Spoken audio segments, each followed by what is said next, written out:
Non, nous allons rencontrer des jeunes passionnés de plongée. La formation subaquatique du lycée Simone Veil de Conflans-Sainte-Honorine prépare chaque année une dizaine d'étudiants au métier de plongeur démineur de la Marine nationale. Un reportage en eau profonde.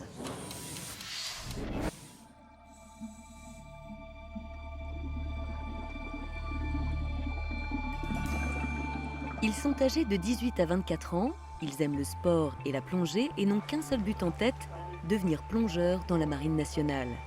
Laurent est l'un d'entre eux. J'ai intégré une formation qui se trouve à Conflans-Sainte-Honorine. Donc c'est une entente entre la Marine nationale et l'Éducation nationale qui nous prépare à la formation de plongeurs démineurs. Appartenant à la 6e promotion en filière subaquatique du lycée Simone Veil de Conflans-Sainte-Honorine, Laurent et ses camarades suivent 10 mois de formation. Leur professeur, Michel Ravoisier, également officier de marine de réserve, les suit tout au long de leur cursus. Cette formation est composée d'une partie sportive, une formation aquatique, une formation technique en plongée qui a réalisé la fosse de plongée de Conflans dans le cadre du plongeur de bord. En plus de cette formation, dans le cadre du lycée, il y a une formation technique en mécanique, en maintenance des moteurs hors-bord, inboard. Pour la Marine nationale, ces plongeurs vont devenir autonomes. Ils vont être capables de se dépanner, je dis bien se dépanner, pas une grosse panne, mais une petite panne dans n'importe quel cas de figure d'utilisation, qu'ils soient sur le terrain ou en entraînement.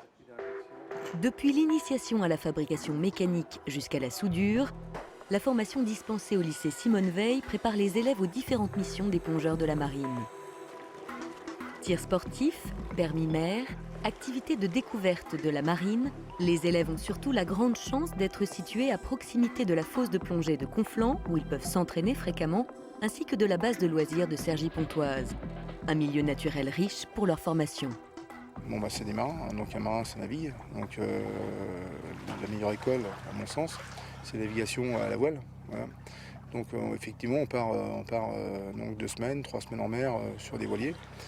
Donc là, c'était la vie à bord, les plongées, l'écart, la navigation, le métier du marin, quoi. Ouais. À l'issue de leur formation, les élèves de Conflans partent pour l'école de plongée de la Marine nationale à Saint-Mandrier, où ils signent leur contrat et intègrent le cours plongeur de bord, première étape avant le cours plongeur des mineurs. Donc les élèves de Conflans-Sainte-Honorine participent au cours plongeur de bord. Donc ce cours a pour but de former des plongeurs. Donc tout d'abord, il y a trois items dans ce cours. Une première partie, c'est apprendre à plonger en sécurité. Une deuxième partie, apprendre à travailler sous l'eau pour des travaux, on va dire, de base utiles dans la marine. Et une troisième partie, à diriger un chantier de plongée sous-marine. On a des jeunes qui arrivent, qui sont déjà en partie formés à l'école de Conflans. Le taux de réussite de ces élèves sur le cours plongeur de bord est quasiment de 100%. Ces jeunes marins, issus de la formation subaqua de Conflans-Sainte-Honorine, sont un bel exemple de réussite d'un partenariat entre l'Éducation nationale et le ministère de la Défense. C'est des très bons souvenirs, à passer de très bons moments, très instructifs aussi. Surtout maintenant, on se rend compte que ça nous a beaucoup servi par rapport au suivi du cours plongeur de bord et qui nous a permis d'être beaucoup plus à l'aise autant en plongée qu'en course à pied et que pour les cours, pour la suivi des cours.